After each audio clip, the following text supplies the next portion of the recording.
வேலை செஞ்சுட்டு வந்து வீட்ல படுத்து தூங்கும்போது ரொம்ப புழுக்கமா இருக்கு. அப்புறம் வெளிய வந்து படுத்தாலும் என்னடான்னு சொல்லிட்டு ஒரு மாதிரியா இருக்கு. அந்த நேரம் பார்த்து பக்கத்துல என்ன மரம் இருந்தா போய் தூங்கலான்னு பார்த்தோம். அப்பதாங்க மாமரம் இருக்கு நம்மகிட்ட. மாமரத்துட்ட போய் படுத்து தூங்கும்போது சொர்க்கமே இருக்கு. அதுவும் கட்டில போட்டு அது மேல ஒரு தலகாணி எடுத்து போட்டு போர்வெல்லாம் வேணாம். அப்படியே படுத்து தூங்கும்போது சொர்க்கமே இருக்கு. அந்த நேரம் பார்த்து வயல்ல தண்ணி பாய்ச்சிட்டு இருப்பாங்க. தொட்டி அதே இடத்துல தான் இருக்குது. அந்த தண்ணி சவுண்ட் கேட்டுக்கிட்டே தூங்கலாம்.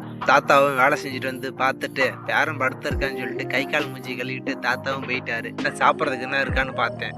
சீசன்ல எங்க மாங்காய் வர போதுன்னு சொல்லிட்டு அப்படியே சுத்தி முத்தி பார்க்கும்போது கருவேப்பிலை பழம் இருந்துச்சு. அந்த கருவேப்பிலை பழத்தை எடுத்துட்டு வந்து தண்ணியில நினைச்சு அப்படியே எடுத்து சாப்பிட்ட பாருங்க. சும்மா டேஸ்ட் அல்டிமேட்டா இருந்துச்சு. அப்படியே சாப்பிட்டுக்கிட்டே அப்படியே தூங்கிட்டாங்க.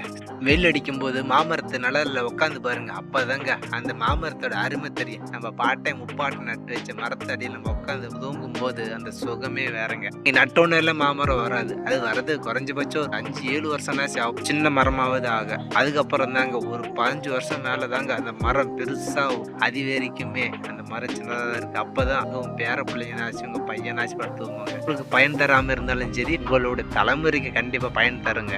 நீங்களும் இது மாதிரி மாமரத்து அடியில படம் தூங்கி இருக்கீங்களா? மறக்காம லைக் ஒன்று தட்டிட்டு நம்ம சேனலை சப்ஸ்கிரைப் பண்ணீங்க.